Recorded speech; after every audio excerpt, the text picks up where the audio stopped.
দেখো বন্ধুরা আমি কী করেছি আজকে। মুসুর ডালে বড়া করেছি, পেঁয়াজ দিয়ে, কাঁচা লঙ্কা দিয়েছি, কালো জিরে দিয়েছি, যেরকম যারা বড়া বাড়ি দেখো বড়াগুলো পোকা মতন একদম পকোড়া হয়, সেই পকোড়া মতন হয়েছে বড়াগুলো, খেতে খুব ভালো হয়েছে। আর এখানে আলু ভাতে করেছি, ভাত তো আছেই, কোনো কিছু করিনি। এটা আছে টক দই, আগে আমি রাখিনি, টক দই বানিয়েছি। এই টক দইটা আছে, কেউ যদি খেতে যাওয়া বড়া তাহলে তোমাদের চলে আসতে হবে এখানে বিহার বাড়িতে আমার, ঠিক আছে? আমাদের বড়া খেলে বা রান্না বান্না খেলে তোমার চলে আসতে হবে। আর দেখো বড়াগুলো দেখো তোমাদেরই লোক লাগবে, ঠিক আছে? আমি একটা খাচ্ছি, দেখো বড়াগুলো সুন্দর হচ্ছে বড়াগুলো। নিজের প্রশংসা করতে নেই তো প্রশংসা করতে হয়, মাঝে মাঝে করতে হয়। রান্নাটা আবার সত্যি বড়াগুলো একদম মচমচে হয়েছে।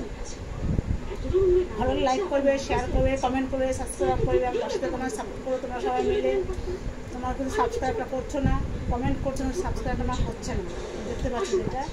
সাবস্ক্রাইবটা করবে, তোমার সাপোর্ট করবো সবাই মিলে, ঠিক আছে বন্ধুরা? রাখি তবে, গুড নাইট, সুস্থ থাকো, ভালো থাকো, সাবধানে থাকো, রাখছি বন্ধুরা।